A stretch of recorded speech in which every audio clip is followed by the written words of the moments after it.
make a start. Introduction, my name's Graham Bloice. I'm a day job as a software developer with Trihedral UK Limited. We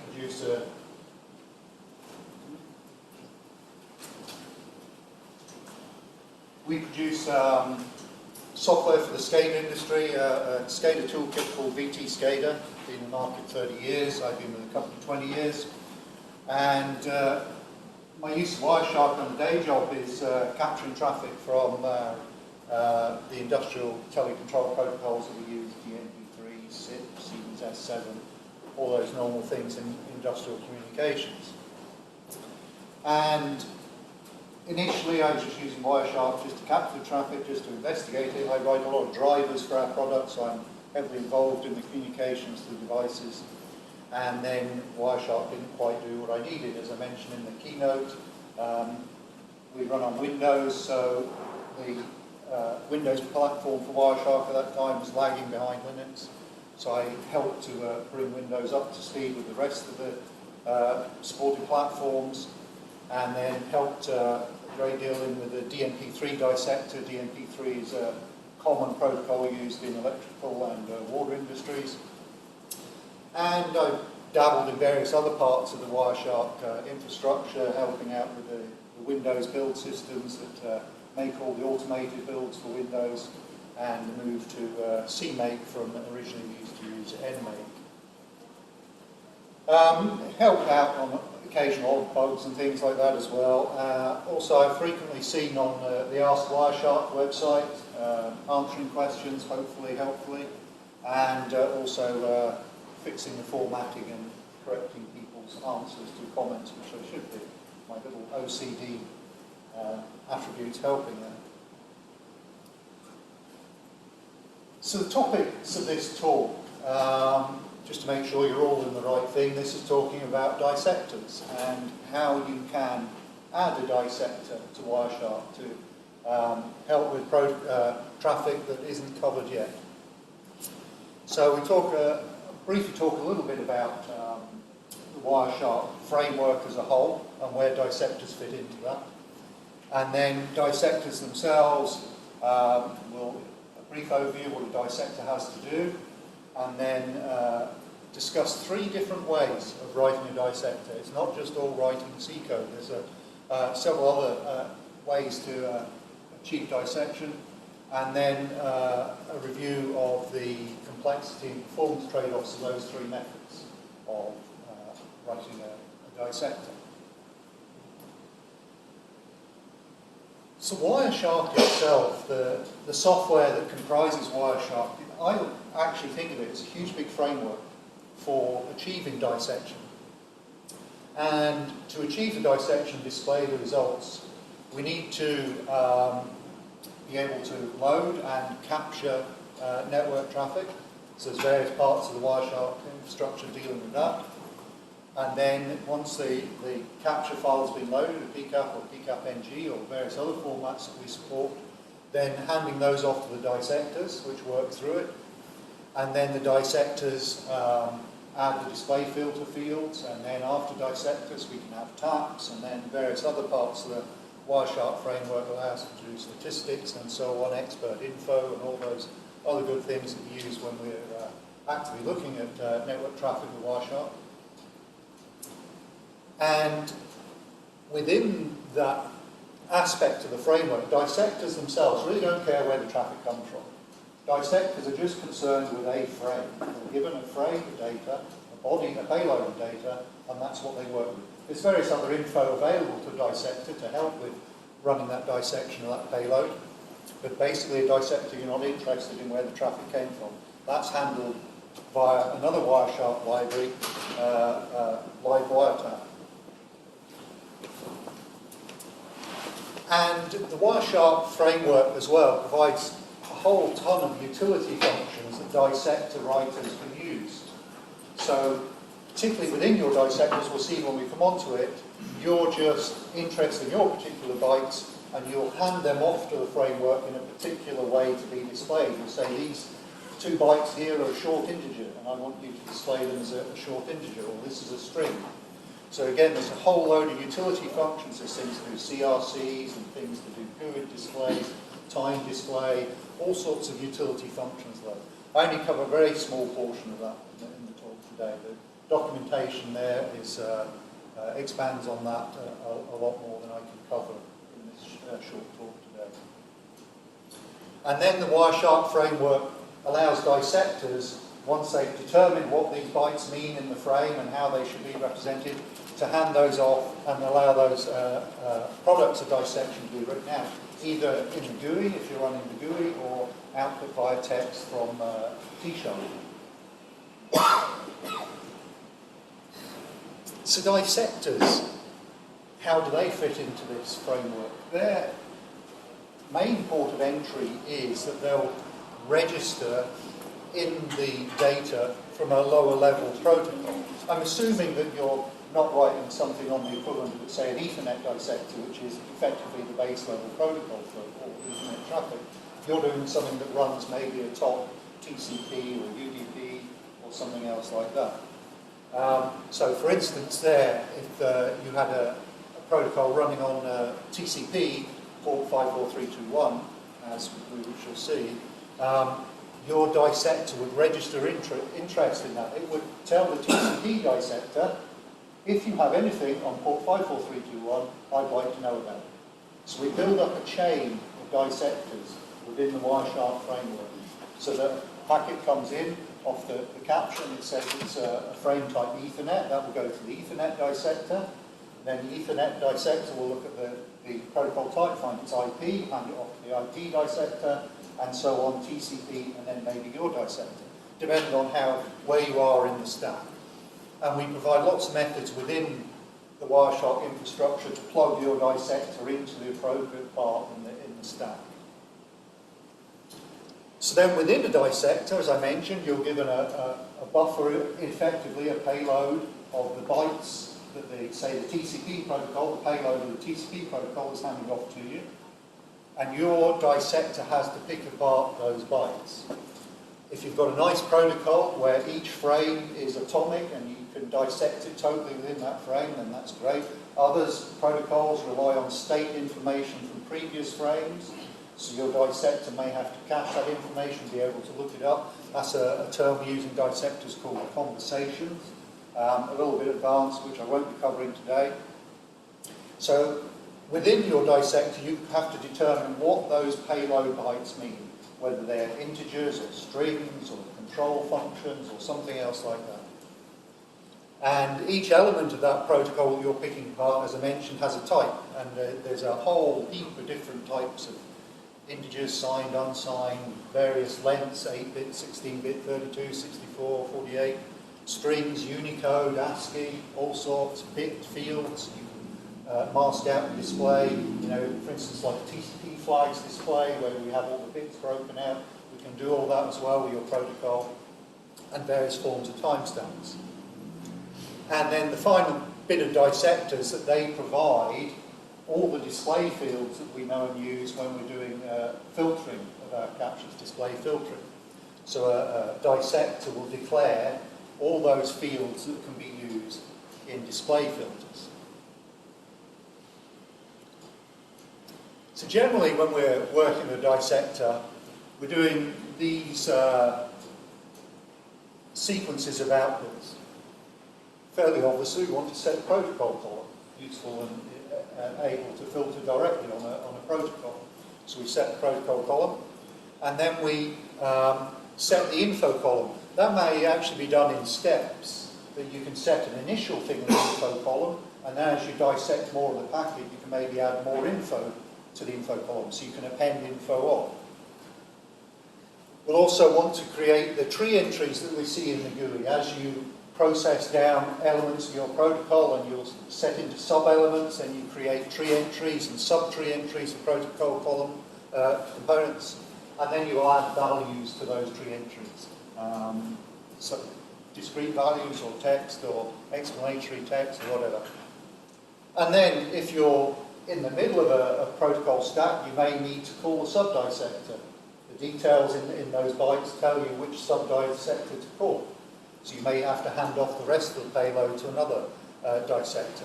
Again, slightly advanced topic, won't be covering that today. So how can you build a dissector?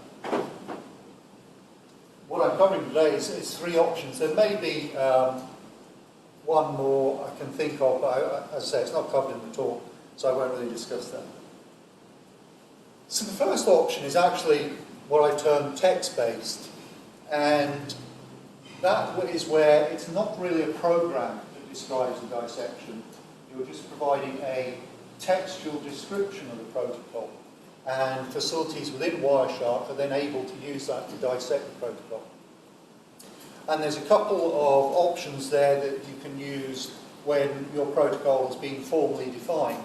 ASN1, for instance, SNMP is defined with ASN1, or IDL, Interface Definition Language, often defines a protocol. So we have within Wireshark capabilities to take an ASN1 text or an IDL text and create a dissector for you. As Gerald mentioned there, generated code. We have tools within Wireshark that will generate a dissector from those descriptions.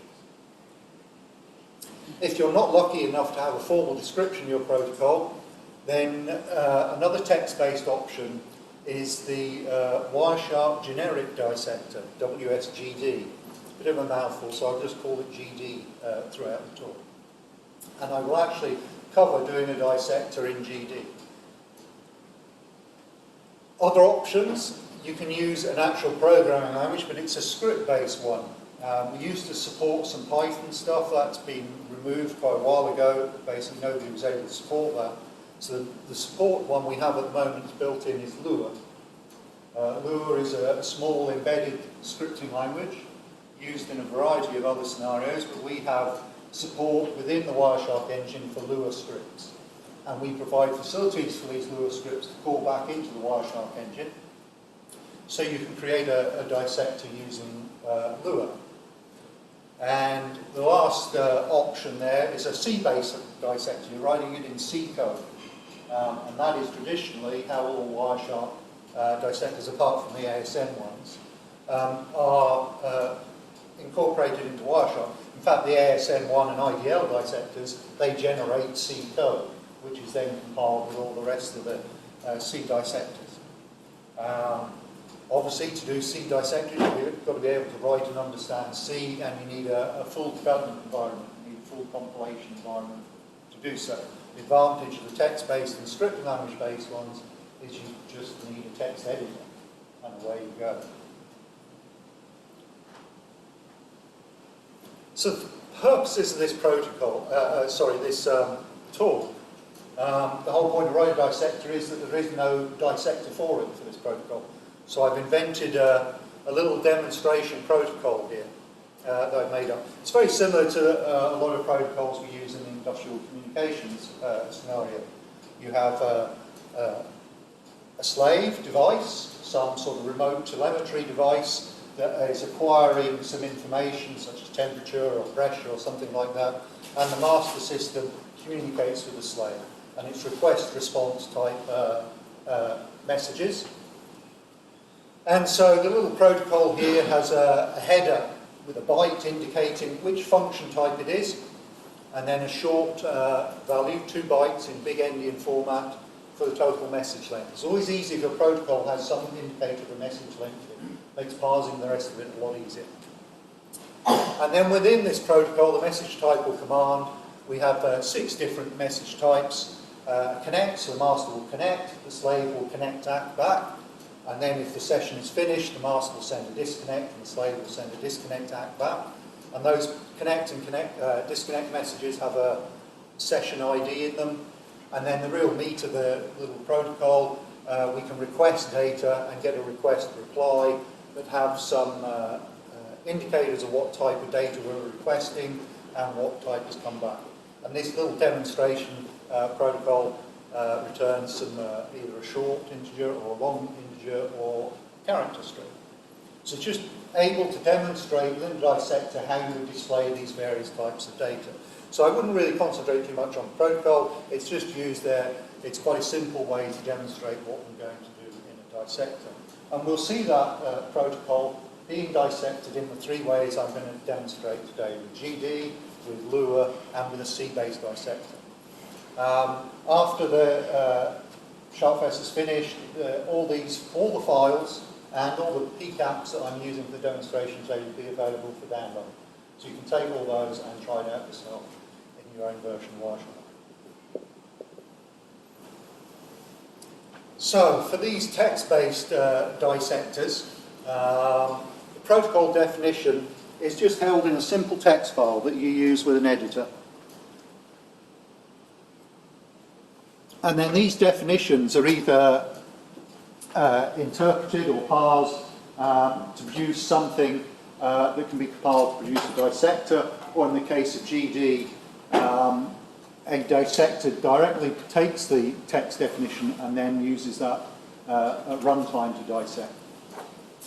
There's a very low barrier to entry in production building dissectors with this, because you basically just need a text editor. Although, as I mentioned there, if you're using ASN1, sorry, yes, question? So in real life, would you get the definition from the provider? For ASN1 or IDL, ASN1 is a standards type definition. And so, yes, that would be produced by the standards body or someone like that. IDL is generally produced dynamically. That's more used with RPC type protocols, and it's a byproduct of declaring the protocol that an interface definition file specifies the protocol there, so it may be created by yourself or your own teams when they're producing the application. So yes, low barrier to entry there, but if you're using ASM1 or IDL, then the tools in Wireshark produce a C dissector, so you then still have to compile that C dissector, so you'll still need a build environment. Drawbacks of using the interpreted text files, such as GD we're going to show, it is the slowest at dissecting packets. For my case, telemetry protocols, they're not high bandwidth, but if you've got 20 gig of packets, then these things are going to be quite slow to chew through that. And generally, certainly for GD, it's your least flexible option. You're limited to the facilities that GD provides to access the rest of the Wireshark infrastructure. I only say it's least flexible because obviously a C-based dissector has access to everything within Wireshark. A Lua has access to everything that we provide the Lua interpreter in Wireshark, whereas GD is limited to whatever's provided by GD. So that you might find that there's some limitations there. So we move on to actually looking at GD now, and it's actually an external project created by a guy, Olivier Aveline, in France, and that's his URL for the site, which you can visit and download the plugin. It actually has a plugin dissector that loads into Wireshark, and it's available for both Windows and Linux, and it provides the plugin for the various versions that are currently in support. And there's a lot of documentation on his site about how you go about using GD to create a dissector. And like all text-based dissectors, it's a description of the protocol. So the files within GD that we will provide to the GD dissector are a description, a layout, as it were, of the protocol and the elements. It's available for both Windows and Linux, has some restrictions, but it is relatively simple to use. And within my own company, I've seen some of our engineers who are not programmers use it to do some simple protocol dissection. And it's very lightweight. You just need a text editor, the plugin from Olivier's site, and a copy of Wireshark, and away you go. No complicated setup instructions or anything else like that. So to use GD, again, the instructions are on Olivier's website.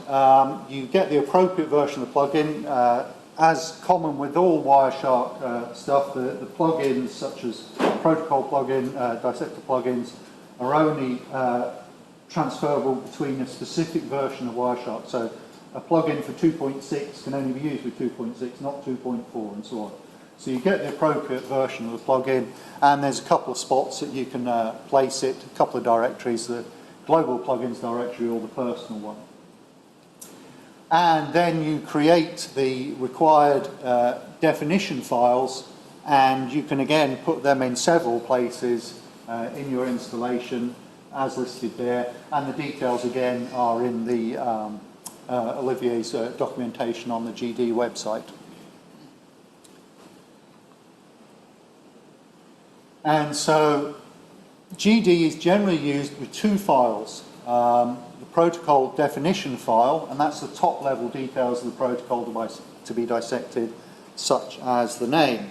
I'm going to do this talk slightly differently today. Normally I try and jam the code into PowerPoint slides, but it leads to poor resolution and not being able to read it. So now I've got it in my text editor bumped up to an enormous font size, so hopefully folks can see it. So bear with me while I switch screens.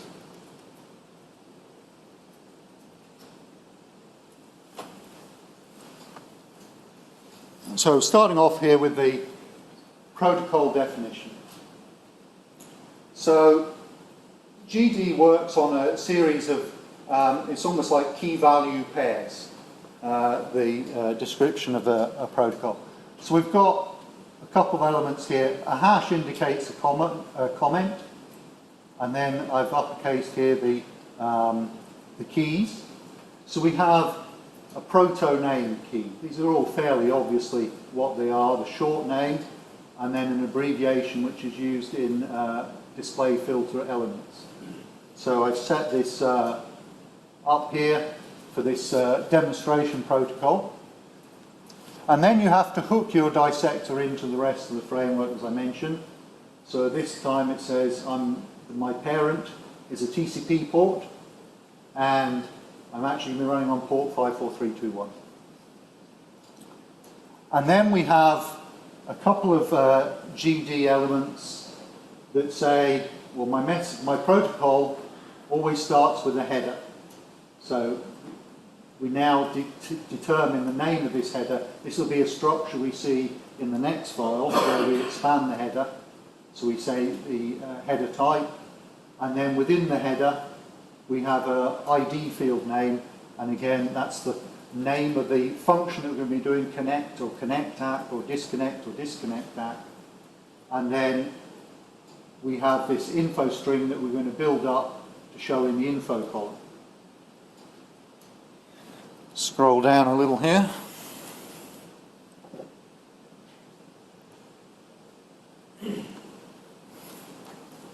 GD likes us to indicate where we have a length, so we name the length field, and then we have a body, so we have a header of our protocol and a body. It'll become much clearer when we see this a little bit in the second file, and we're going to use this function that we're going to declare, the message switch, passing in the function code. And then it says that we have to set our prototype field definitions, and they'll be in the second file. GD, Olivier recommends that you split these definitions into two files. I don't think that's entirely necessary, but I'm just following his general format of things. So we say that the next set of field definitions are in the SF18US file. So now I'll switch to that file.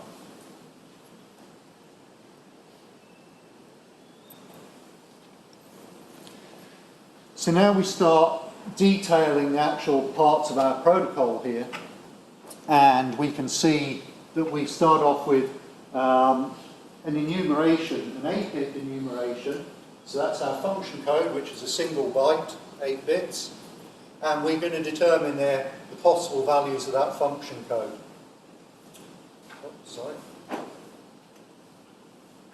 Inadvertently jumped.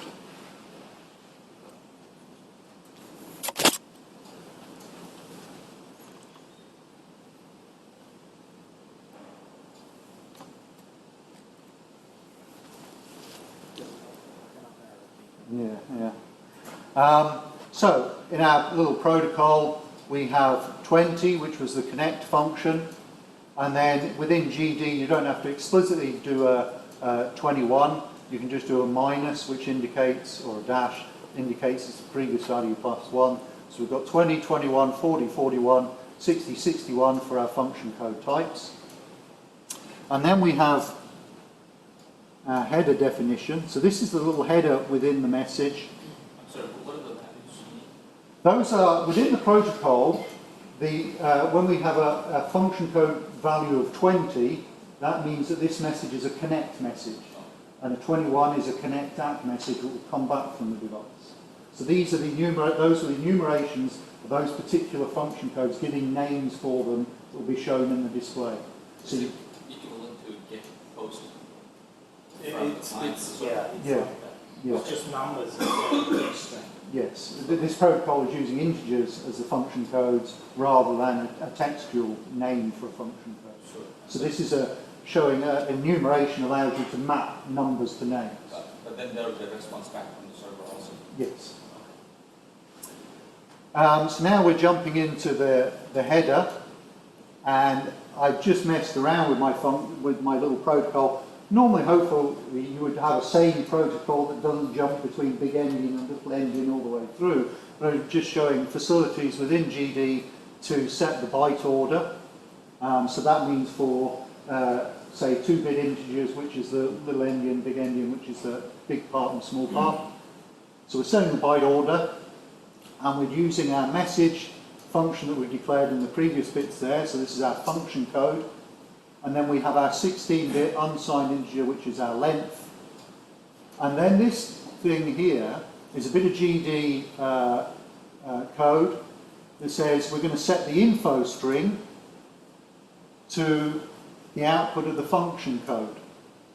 And we use a typical C-type printf type function code there. A %s says send the argument that follows as a string.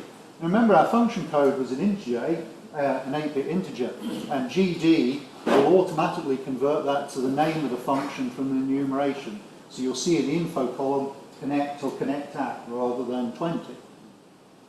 And then we switch after the header, we switch to little endian just to be awkward. So now we're going to go into the individual messages that can be sent in this protocol. So we have the connect message, which as I mentioned before, the connect and connect at are very simple. They have a header and then a session ID. So the connect at is very similar, and the disconnect and disconnect at are also very similar, a header and an ID. And then we have the last part of the protocol, now the data bearing messages, where we're going to read the particular data type values. So again, it's like a subtype. We have the data ID type. A short is a value 0. To read along is a value 1, and read a string is a value 2. And then a request data message is a header, and then one of these data ID types. So we're requesting one of these particular data ID types. And then a reply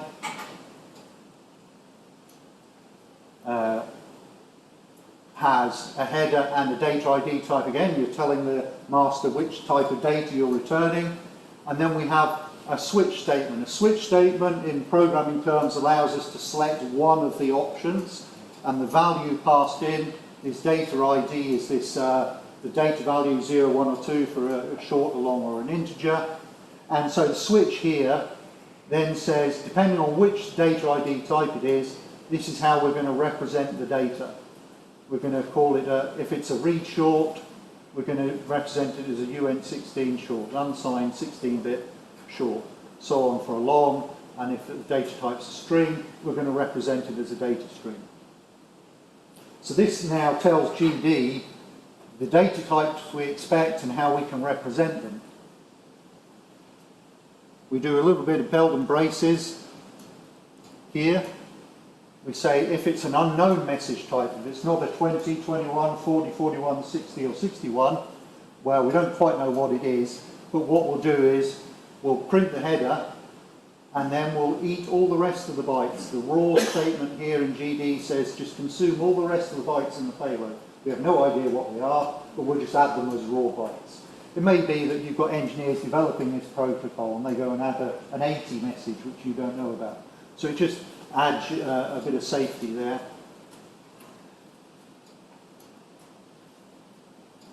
And now we finish up in GD with the main message switch, which is a switch statement again, which now says for each function code, how are we going to interpret that? So if it's a connect function code, we use the T-message connect definition that we saw slightly earlier, and so on. And again, we have the default there. If it's not a function code we know, then we're going to use the T-message unknown type. So these are a few simple text statements that I appreciate at first glance you might not quite follow this. What I'll do now though is I'll use Wireshark, run up a capture file that I generated with this demonstration protocol, and we'll see all these elements in it. Just before you go on, is that a parameter on the end before the semicolon, the empty string? What's that for in each of those case statements? Okay, so that's that bit there. No, There, yes. As the comment here says, it's a required parameter in GD, but making it an empty string avoids a useless supplementary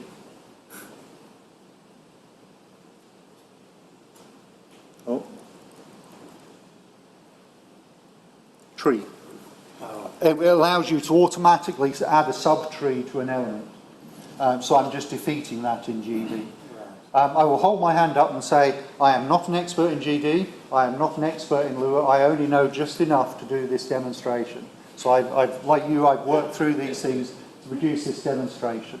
The C-based ones, you can ask me anything you like, because I know about those and work on those all the time. So GD and Lua, I know just enough to be dangerous. So I've worked through to get this protocol to display in what I think is a suitable format. So bear with me a moment and I'll fire Wireshark up with the appropriate bits there.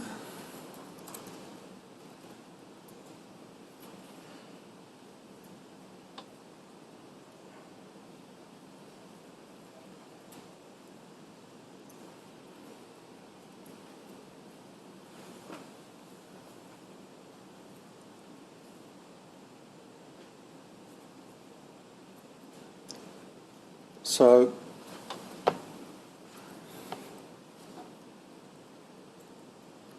How do you generate the package? sorry?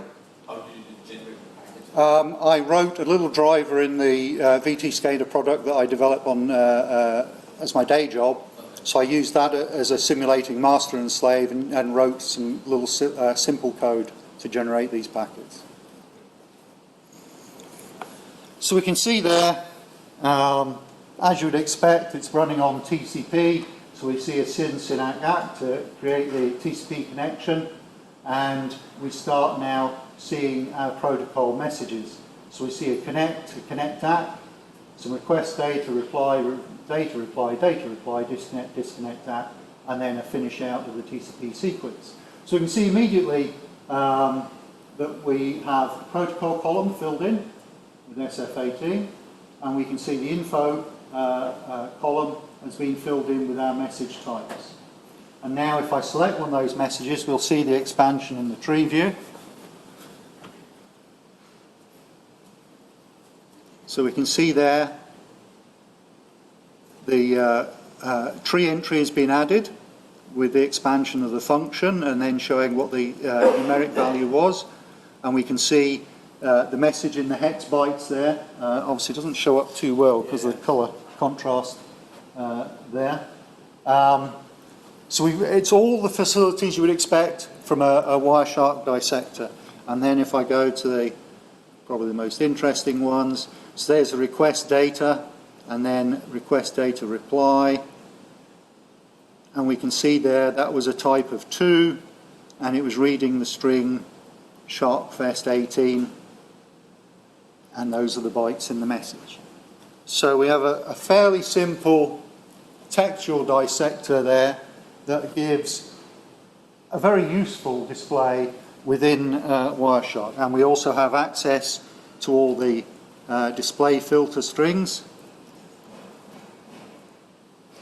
So we can see there, those are all the displays. So those are the elements that we've declared within the GD files, now are all available as display filter strings.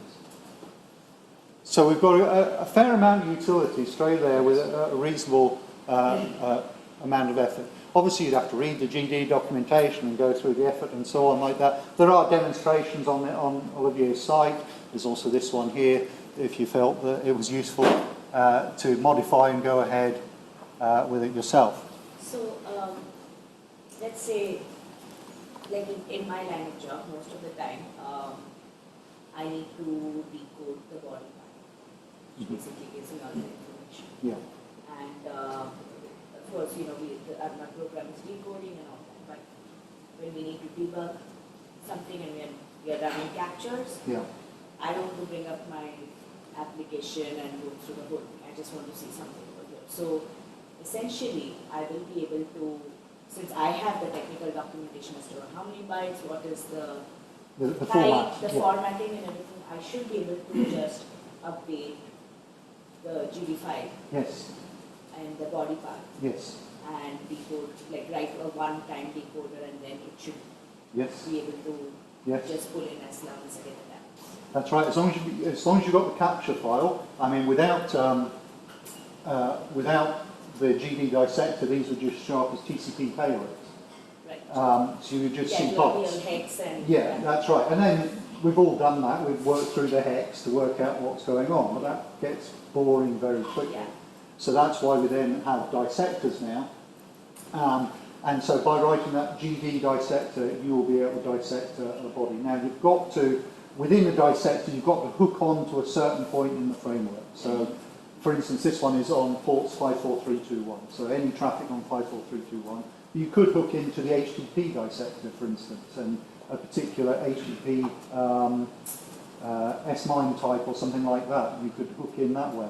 What we have, I haven't really explained it in the talk, each dissector that supports sub-dissectors has a table, which is a table of sub-dissectors, and that table is indexed in the appropriate way for your dissector. So for TCP, it's the port table, and it's indexed by the port number.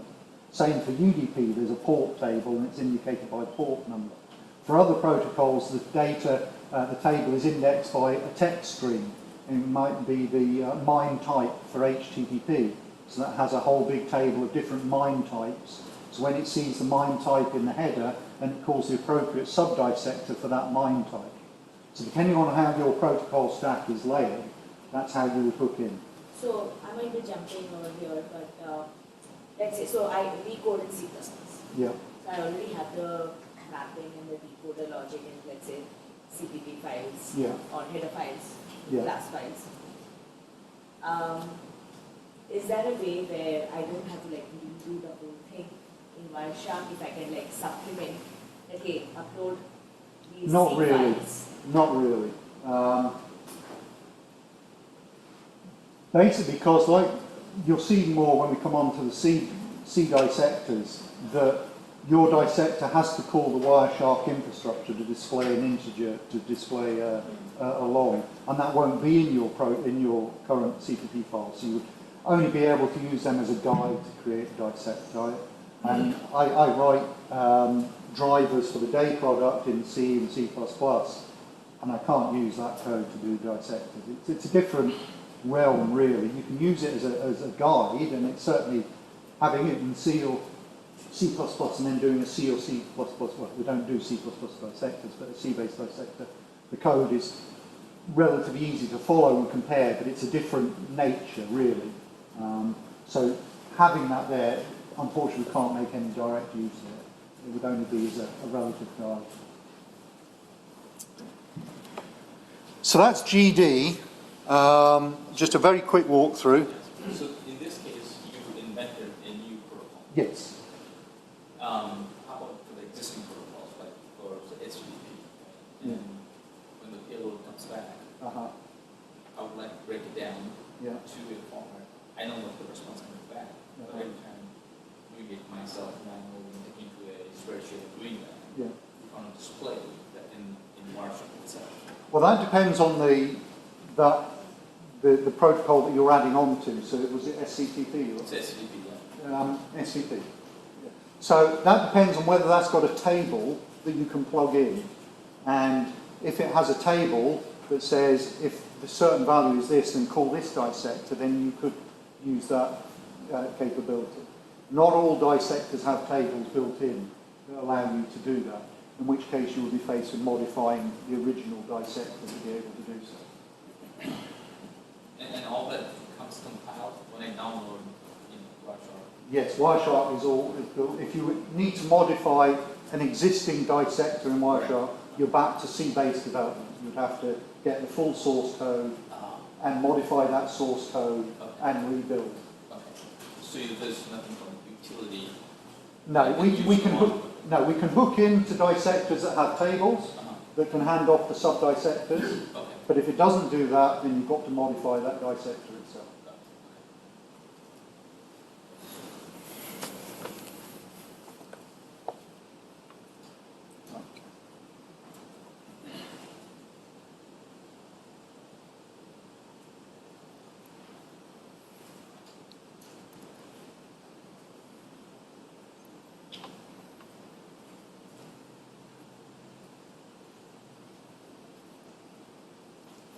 Bear with me while I persuade PowerPoint to show on the other screen.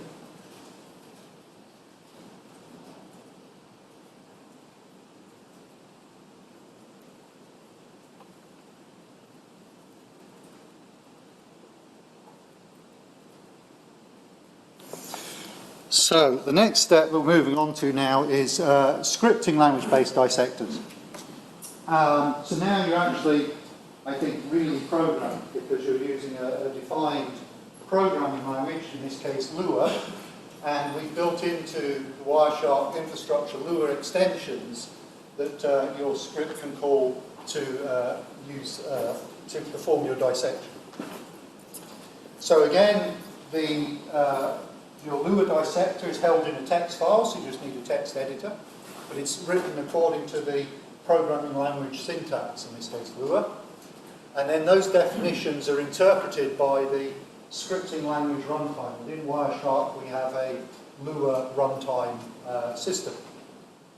And that runtime, as I mentioned, exposes the live Wireshark facilities to your Lua dissector. We don't include all the live Wireshark infrastructure.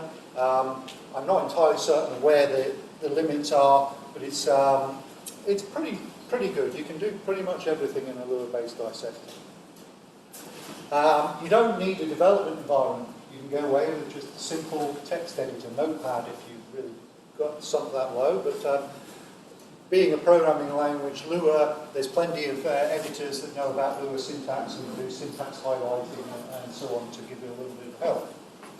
And a Lua dissector is faster than GD, but still slower than C. So you've still got that trade-off of ease of development against performance. If you're, again, interpreting lots of packets, then Lua will be a bit slower and a bit noticeable. Sorry, you keep mentioning that. So I have some slide at the end that compares the performances of the but I'm trying to understand. So you have an engine that does the processing, right? yes. And irrespective of what language you write. But it's a runtime. When you're using either GD or Lua, there's it's an interpreted language. Right. So you've got the interpreter each time through. You have to run the interpreter on the byte codes in there. Whereas a C-based dissector, it compiles down to assembly instructions, and it's running much faster. But when I write a dissector, Yeah. and compile it with the Wireshark code itself, Yeah. does it become part of the engine itself? It does, but depending on the technology used for the dissector is how much work is done to process each byte of the protocol. So an interpreted dissector such as GD or Lua has to do much more work to process each byte of the payload. whereas the C-based dissector is the optimal way. Well, I suppose you could do it in assembly if you're really insane. Is the optimal way to process each byte of traffic. Don't you have a sort of a robot that can convert, say, a text-based dissector to the C-based dissector? We do, as I mentioned, for ASN1 and IDL, Yeah. we have tools built in to do that. And as Gerald mentioned, over 1 million lines of code in Wireshark is generated code from those. You require an ASN1 or an IDL definition of your protocol.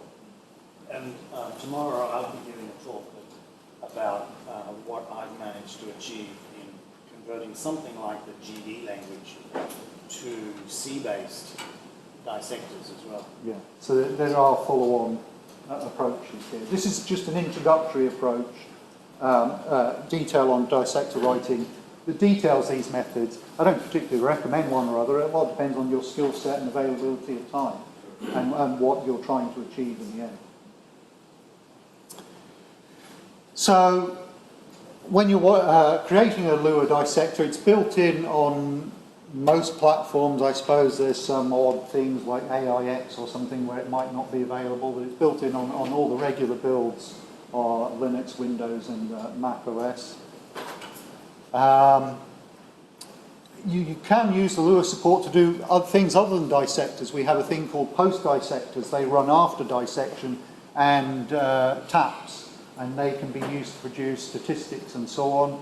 And also the Lua dissector you can use, I think, to provide UI elements, so you can provide new dialogues and so on like that. The controlling of running Lua within Wireshark, there's an init.lua in the global configuration directory that indicates whether we'll run Lua scripts or not. And within that, there's a disable_Lua setting that allows Lua. I think out the box we install with Lua disabled just to be safe. So you have to turn that on to run Lua scripts. And if enabled, it will load any Lua scripts it finds, anything star.lua, in the global and personal plugins directory. Or you can override that and just pass a script on the command line with an extra -x parameter. So fairly easy to get a Lua dissector up and running. So now we're going to jump into the editor and have a look at the Lua script.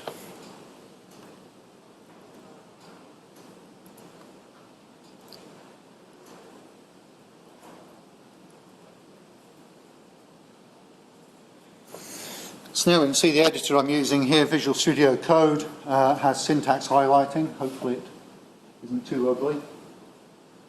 So within Lua, a double dash is a comment. So some preliminary comments. And then, so in Lua, we have now a new keyword added by the Wireshark infrastructure proto. So we're declaring a protocol, and we give it some elements like this name and its filter abbreviation name, and store that in the SF18 proto variable. And then, like we saw in GD, we're going to provide some form of enumeration of our functions. This is a mapping of, we call it value strings. We also call it, very similar in the, when you're doing C dissectors, we have value string structures which convert between a value and the appropriate string. So again, we see our messages and the value codes and their message names, and a very similar value string here for our data types. The three data types, 0, 1, 2, for short, long, and string.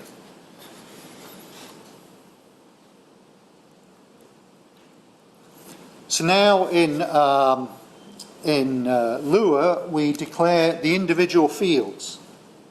So we start off indicating the function code field, and you'll notice here that again we use a Lua extension provided by the Wireshark infrastructure called proto field, and this also encodes the field type. So it's a uint8, unsigned 8-bit integer, and then we provide the filter name, its long name, which shows up in the status bar, how we want it represented, what format, decimal, hex, or octal, or whatever, And then because this is a mappable to a string, that VS funcs, which was the enumeration we saw up at the top, the value strings.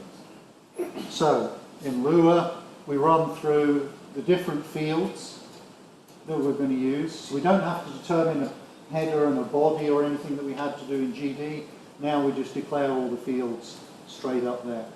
And we show all their types and how we want them represented and if they're going to be converted to strings. And the endianness? Sorry? Where's the endianness? Endianness would be determined by how we were doing these fields here. You've slightly got me because I don't know for definite, but I think you use a different suffix for the endianness here. Actually, I think although I messed around with protocol endianness, it didn't really matter because of what we were doing. I'll check on that and get back to you later. I don't have the actual answer to that. So we accumulate all those fields there into a fields collection. This is a Lua collection of those fields. And so now we've done our preliminary stuff of declaring the fields and our value strings, and now we actually have the actual dissection function. So this is very similar to a C-based dissector. We're declaring our function, we'll have 3 arguments. The first argument is the buffer, that's our payload that we actually have to dissect. The second argument is the p-info, protocol info. That's a huge structure which has a lot of information about everything that's been dissected before you've been called.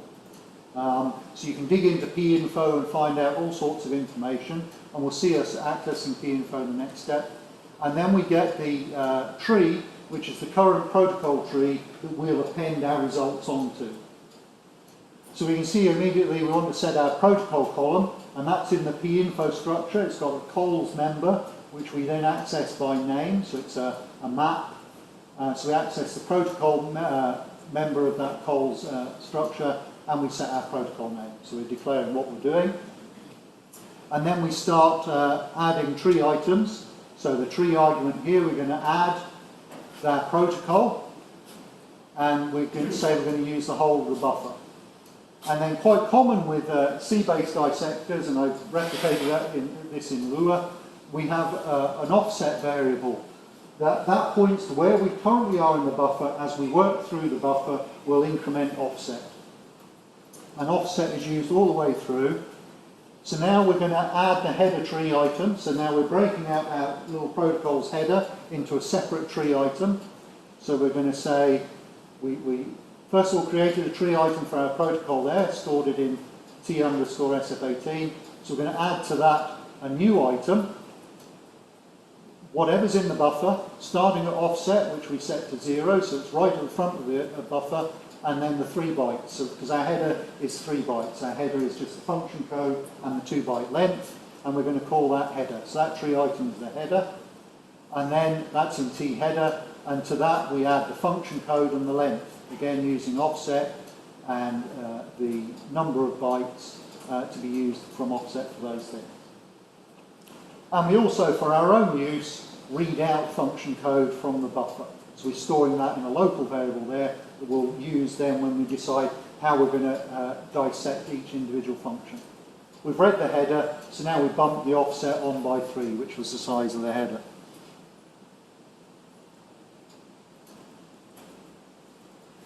So now that we've read the function code, we can add that to the info column, because we know what type of function it is. It's now a connect or a connect app. So we use our lookup VS funcs, which is the value strings, with the function code that we just read, and set the info column to the function name. And now, being a programming language, we can sort of optimize what we're doing a bit here. We know that the connect and connect act, 20 and 21, disconnect and disconnect acts, they're all pretty much identical functions. So we have a bit of common code here, and says, here we go, and now here's the answer to the endian. We're going to add a little endian value here from the buffer, current offset 4 bytes, because all those connect and connect out, disconnect functions have that session ID, 4-byte little endian session ID. So that's adding that little endian value there. And then we need a bit of extra handling for the request data or request reply messages. They both have a common value. They have the data ID, the 1 byte indicating what type of data it is. So we add that there. And then only for the message reply, we now have to dissect the value actually returned. So we limit that. We're saying if it's the 41, which is the request reply, we read the data ID into a local variable because we need to determine which one it is. And then if data ID is 0, that's the read short, so we add the little endian short.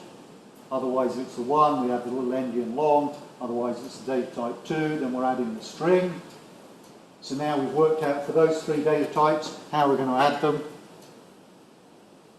And then we finish out end. So we've now finished our dissection function. This dissection function describes how we're going to eat those bytes there. And now we need to do a final bit of housekeeping done at the end in Lua and C dissectors. So now we're going to ask to get the TCP port table. And so we get the TCP table into a variable there. And then we're going to call the add function on that on port 54321, our protocol that we've declared up top. So now we're hooking into the TCP dissector on port 54321. So that's all that's in the Lua dissector there. For those with a more programmatic mind, I think that follows a little bit more than the GD one. And you can see there it's all relatively simple functions where we're just simply adding the byte values that we want using the appropriate add or add LE or so on functions there. Go ahead. Does offset mean forward automatically? No, because it's a local variable, so I haven't bothered to bump offset on there, but we could, after each of these, bump offset on by 2 for that one, 4 for that one, and 15 for that one. But if you built the type out of 40 or 41, will you need to move forward then? Don't mess with it.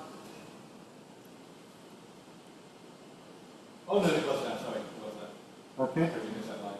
Yeah, offset, we bump the offset past the data type, yeah. Then do we Go need ahead. to add the tree to the main tree? Well, that was done up at the top.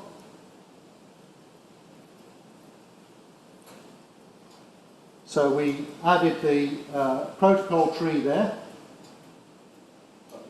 and then we added a header tree. But then when we come down here,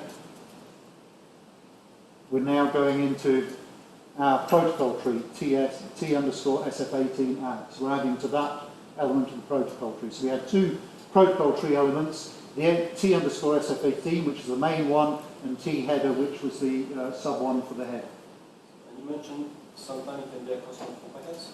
Yes. So where would it be in the second parameter? Well, a dissector in Wireshark is only ever called with 1 packet. You only get called for each frame. You'll be called again for a subsequent frame. So if you need state across multiple frames, you have to store that within your dissector. There is a facility within TCP dissectors and UDP where we can say, I haven't had enough data. I expect to get more. Call me again when you get some more data. So we can reassemble multiple TCP segments into a larger buffer, which will handle. So if your protocol is message is split over multiple TCP segments, you can get those reassembled, and so you only end up with a big buffer. Again, I don't cover that at this level of the talk. And again, that's in the developer's documentation about how to use TCP reassembly. My little protocol messages are all only 20 bytes long, so they all fit in a segment. So is there only one instance of the dissector running, or? Yes. In order to maintain state information? In effect, your dissector is a subroutine. Okay. That's all your dissector is. It's a subroutine that's called for each frame, well, each time the TCP dissector, in this case, sees traffic on port 54321. Your dissector will be called. It's a subroutine. It's not a standalone module. So for the entire lifetime of that running Wireshark, I can actually assume that whatever state information I'm saving, within the dissector, that Yeah. kind of is Yeah. preserved. Yes, you in effect have to store global state, and so you can access that on the second call and third call. You can see what was in the global state. So if you've got values in subsequent packets that depend on a previous packet, you'd have to store that in global state and read it and access it via a lookup, a hash map, or something like that. One additional question is, when we try to do any form of covert channel detection and security analysis, generally the port is non-standard, or we really don't know when it's running. Yeah. So is there a way by which we can probably have a dissector get called for, We have a facility for heuristic dissectors. Okay. So you can register as a heuristic dissector, and in that case, you will be handed the payload, and you have to inspect the payload and determine heuristically if it's for you or not. And if it's not for you, then you'll return 0 and say, I didn't dissect anything. And the calling dissector will then call the next heuristic dissector. So we have a number of dissectors in Wireshark that are heuristic. They can work on any port. The difficulty with heuristic dissectors is it's down to the reliability of the heuristic detection. You can misidentify traffic and dissect it as your protocol when it's not really.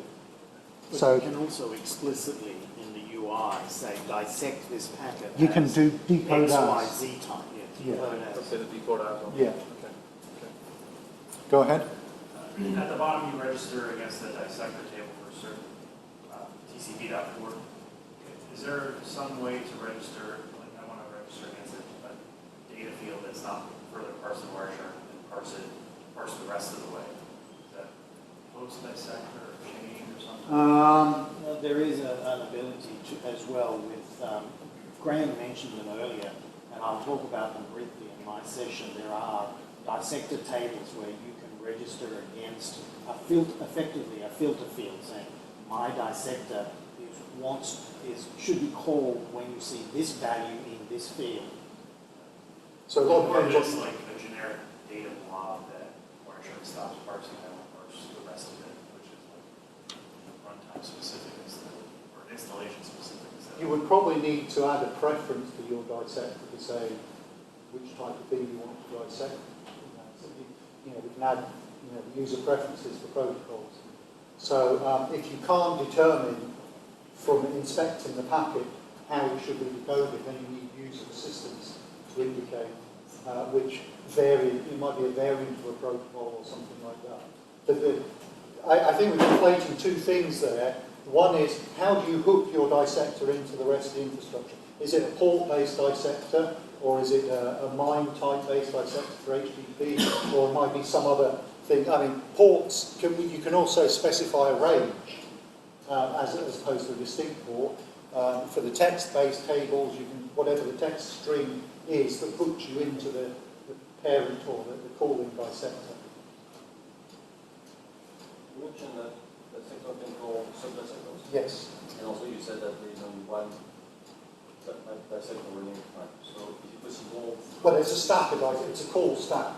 Is it possible for dissector to be recursive? I guess. You've got to stop somewhere, though. Yes. Yes. Yeah, I mean, I suppose you could have something running at top TCP which runs something which runs TCP embedded in that one. So you definitely can have those. You can have IP and IP. But if there's a state, then there's one state. You've got to be very careful with global state. That's the catch on global state. The advantage is we have things in there that try and help you manage that. We have things called conversations, which is a lookup that you can do, store a conversation table in your sector, add data to the conversation table, and then subsequently on another packet, retrieve that conversation information. So we have helpers to manage that global state. But certainly, where you have recursive calls to dissectors, you're going to have to be very careful managing global state. The benefit of dissectors compared to C is it right? Or Definitely, you don't need a development environment. There's no compilation. It's a text editor, and you run it. and the drawback is Speed. that it can do everything that the C. Pretty much. There may be one or two things that you can't do in Lua. Again, as I'm not a general Lua user, I couldn't enumerate those.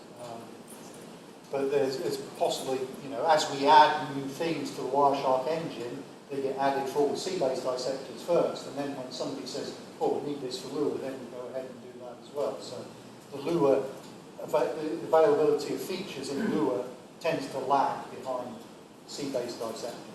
And the generic dissector? Well, that's a separate project, and that's down to whatever Olivier adds there. So we don't more maintain complex that. than Lua. Sorry? Is it simpler to use? Oh, definitely simpler. It's a complexity performance trade-off of effort you need to go in to produce your dissector and maintain it against the runtime performance of that dissector. So now I'll just very quickly provide another demonstration using the Lua dissector.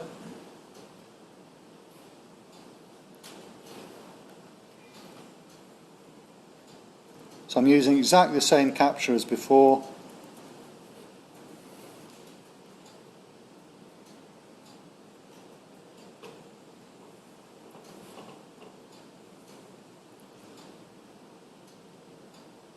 So we can see there in the protocol tree, because I identified it as the Lua dissector when I did the code in the Lua dissector file.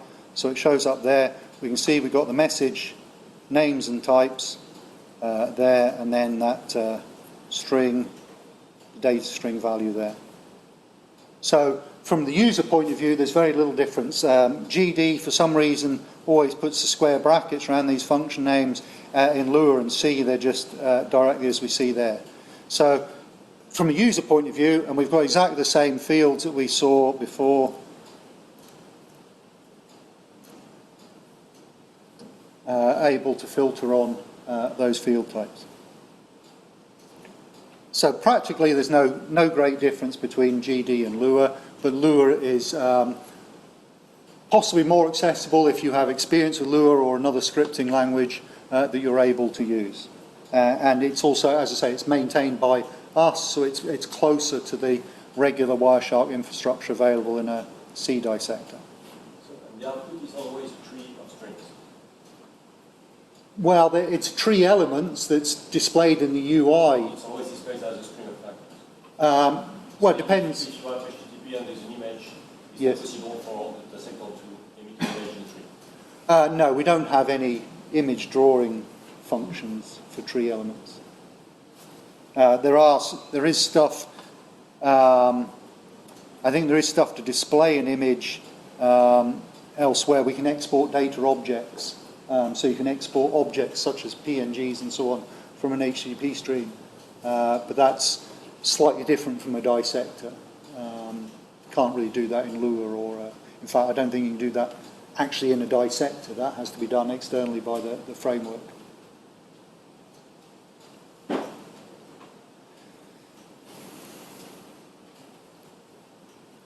Okay, running a little short of time here.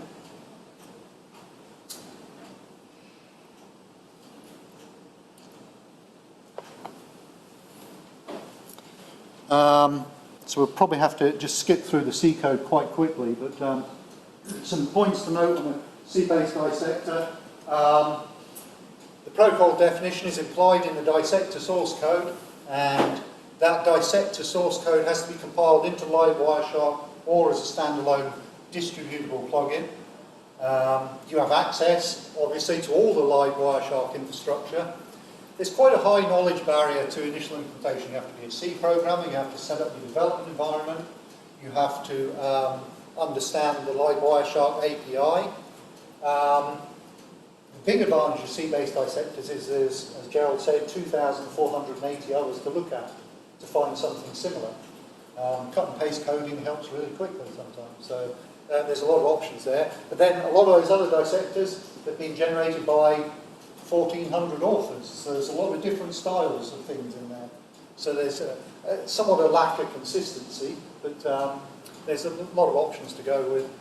And we have a lot of documentation, but we have the developer's guide is the main one, and that is essential reading. If you're going to do C-based dissectors, and also Lua, you really need to read the developer's guide. We also have a text file in the docs directory of the source tree, readme.developer. Go ahead. So every protocol has one dissector? No, protocols can have multiple dissectors to handle various component parts. The biggest protocols have multiple files because they just get too big and unwieldy, so they devolve some of it off to other files. Some protocols have helper modules to handle specific things. You don't have to maintain it all in one file, but you'll need one dissector registration. You'll need to add to TCP once somewhere, for instance, but you can distribute it through multiple files. So for C-based dissectors, if you're doing a built-in dissector, you just place a source file in EPAN dissectors, and you add the entry of the source. In fact, I should really update that. That's older. We've just removed auto tools. We used to have 3 build systems to build dissectors: NMake on Windows, auto tools most everywhere else, and CMake on Mac OS. Now we've condensed all those down to just CMake. We only use CMake to build on all platforms now. So we only actually need to add a dissector entry to the CMake list.txt. That's auto tools, which we've just deleted.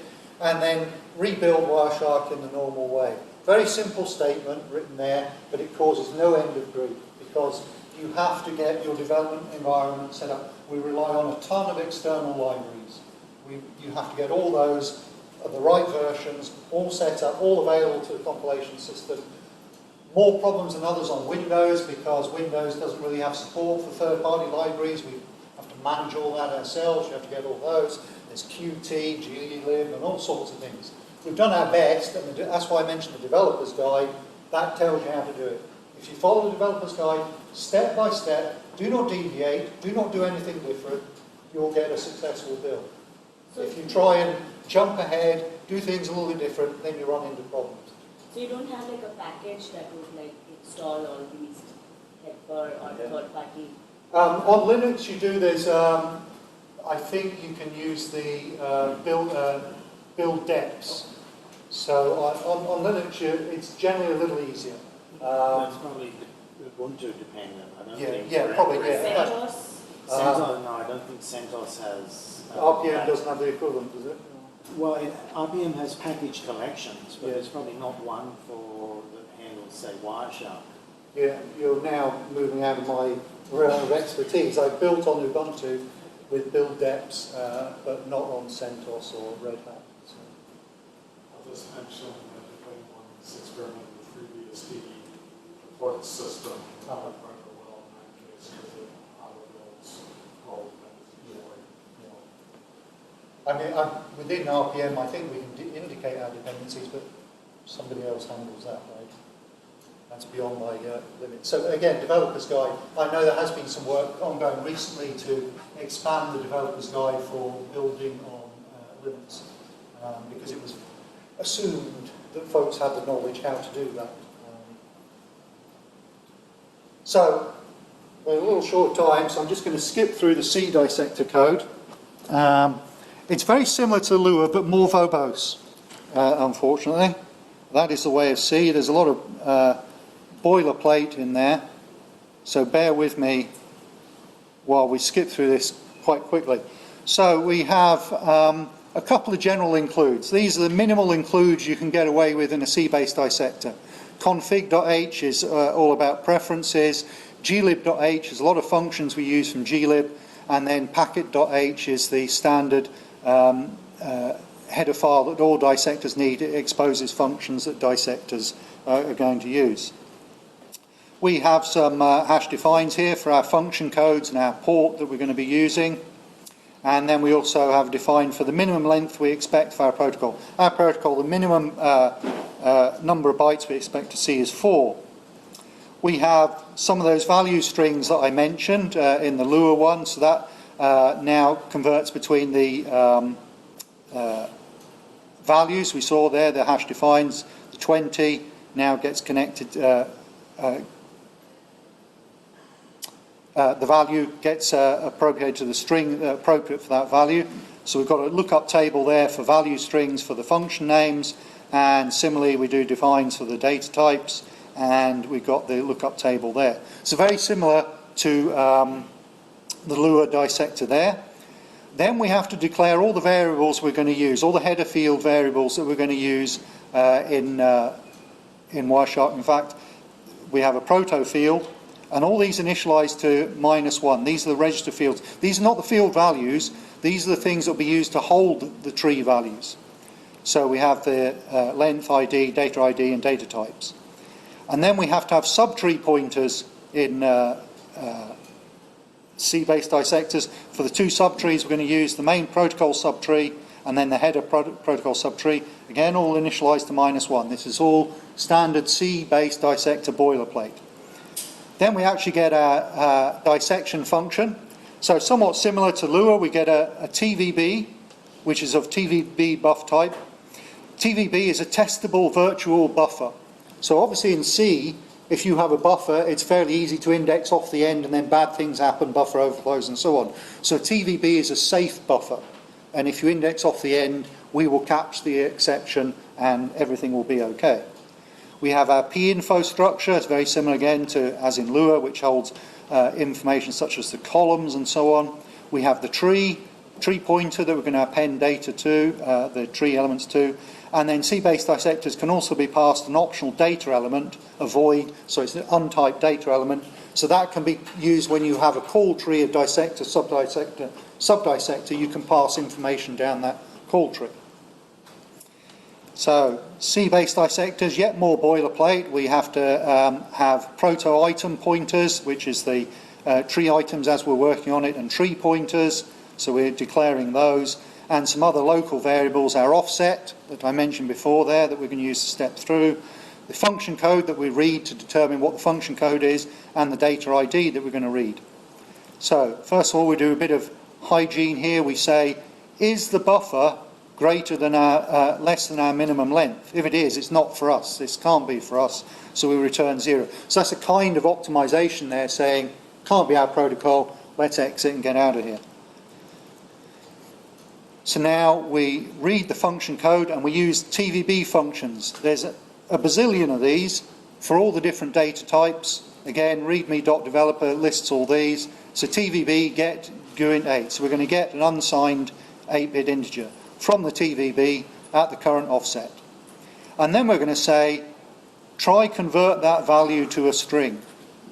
So is it a known function code? Using our function code lookup, if the result is null, it's not a string we know of, we return 0. For the C-based dissector then, we're going to say, if it's an unknown function code, get out of here. We don't know what it is. So now we're going to set some column data. So we're going to set from the pinfo, the column info structure, the protocol column, we're going to set the protocol column to be SF18. We're going to clear the info column. Each dissector as it runs, so in the dissector stack of Ethernet, IP, TCP, they will all add information to the info column. And generally, we only want to display in the info column stuff from the highest level protocol. So we're going to clear the info column here. So we're going to clear out anything that TCP dissector stuffed in there. And then we're going to add our string to the column. And what we're going to do is do the value to string of the function code of those lookup values. And then we also, val to string has a fallback in case it's an unknown function code. Of course, we'll never get here because we exit early if it's an unknown function code. And then very similar to Lua again, we're now going to add items to the proto tree. So we indicate which tree we're adding. This is the main tree. We're going to add the proto SF18 item from the TVB buffer, starting at offset 0, and -1 says that this tree element encompasses the whole rest of the buffer. And you have an optional encoding flag of big endian, little endian, and so on. But we're adding a tree item, so we're using NA here for there is no specific encoding to be implied. We're going to add a subtree for our protocol here, and then add a subtree for the header.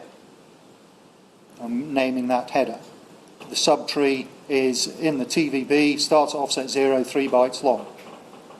And we do very similar as we saw in the other dissectors now. We add items to the tree and we indicate where they're coming from, the TVB, the buffer, the current offset in the buffer they're coming from, their length, and how they're going to be encoded. The actual type that we're adding here, the HFSF18 func code, indicates what type of item it is. We have a generic function called proto-triad-item, which is called for all item types, but the func code tells us what the type is, and we'll come on to seeing that a little bit further down the file. So just skipping through this, it's fairly boring. We're just adding items to the tree, bumping offset along. We do a switch based on the function code. We have common code here for those 4 connect, disconnect type things. And then for request data, request apply, do the common bit there.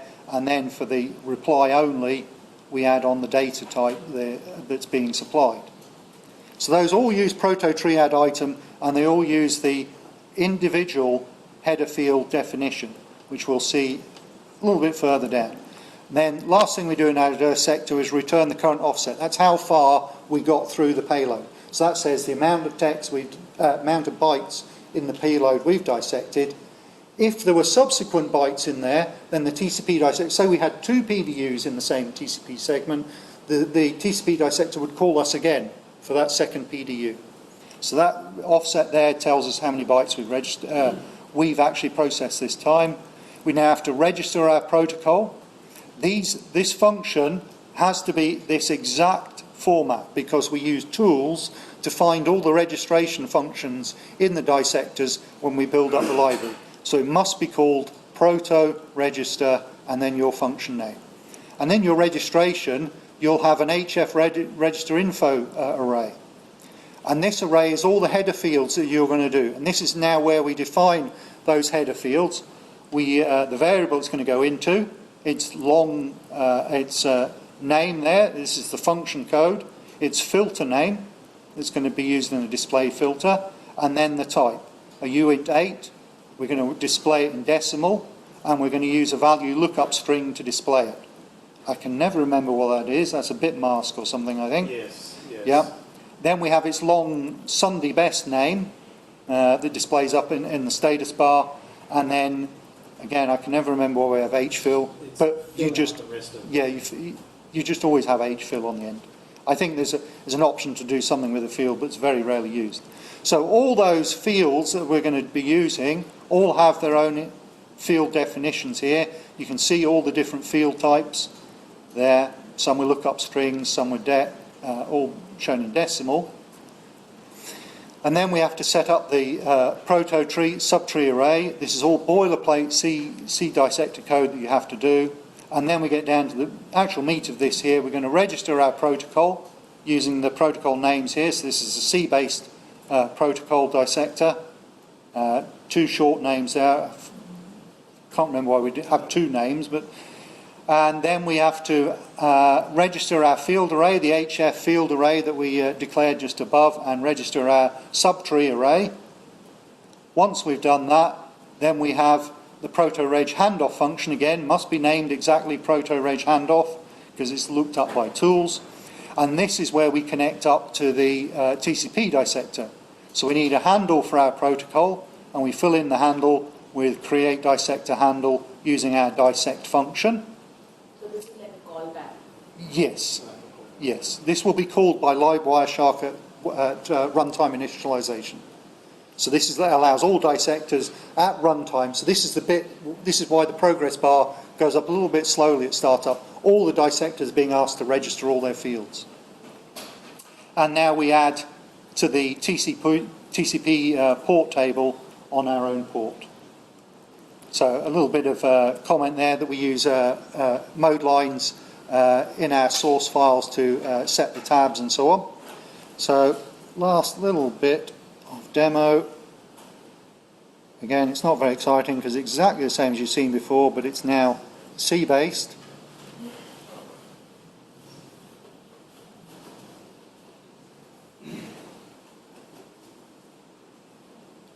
So again, we can see exactly the same info column setup, and then grab that one. We can see the expansion of our trees and our string value there. So that's the dissector output there. So we can see all 3 dissector methods produce virtually indistinguishable output within Wireshark. So last few slides quickly running through. So we're comparing the dissectors there, as I mentioned, for this simple protocol, which doesn't have a lot in it. They're pretty much identical. The GD and Lua dissectors are fairly quick to develop. Debugging them if they're not working is somewhat more difficult. GD prints out a text file of indicating how it worked through the protocol. Lua, we have a Lua console that you can print messages to. But your cycle is really quick. Just edit the file, restart Wireshark, edit the file, restart Wireshark. Very quick. As I mentioned, the GD facilities are most limited, Lua is better, and C dissectors are full facilities. Depending on what you want to do, if you want to give a dissector to the world, C-based dissectors are the best. You submit them to us, we work through with you, get it into a suitable state, commit it to Wireshark, everybody gets it. We maintain it. Simple. So if you've got a public protocol, that's the best way to contribute back. Comparing the dissectors there, GD was 124 lines, Lua 89 lines, C 270 lines. Again, a lot of boilerplate in C. You get used to it, you cut and paste it, it works. No visible difference in performance for that little capture you saw there I was loading up, 11 packets, didn't see a difference. These relative timings are on my laptop there. So GD was 9 times slower than C, Lua was 2.4 times slower than C. So you can see there, that was a bigger capture file with 1 meg packets. GD was 1 minute 42 seconds and C was 11 seconds. So you can see how that performance there, if you're dealing with 1 meg is not a big capture file, might be important to you. There are 1 or 2 other dissector options. There's some. So, did you say 1 minute? Yes, 1 minute 42 seconds, as against 11 seconds. There are a couple of other options for reducing dissectors, not really supported generally by the Wireshark team. People are always trying to invent easier ways to make dissectors. We would like an easier way to make dissectors. So you're trying to produce them from, like you say, being able to take other source files or do other things. So, but you generally, in effect, you require some sort of formal language definition style of protocol. And that's a future thing. We would like to build the Wireshark protocol wizard where you load up a capture file and you point and click and it generates a dissector for you. That's not happening next week. So. Okay, so very quick run through all the dissector options there that I presented today. Hopefully that'll be useful for you. Any questions at all, find me in Developers Den or around. I'll be happy to talk to you anything about that. And hope you enjoy the rest of the conference. Please remember, use the app. You must rate the session, give us feedback. Anything you didn't like, anything you did like, let us know. And hope you have a great rest of the conference. Thanks very much.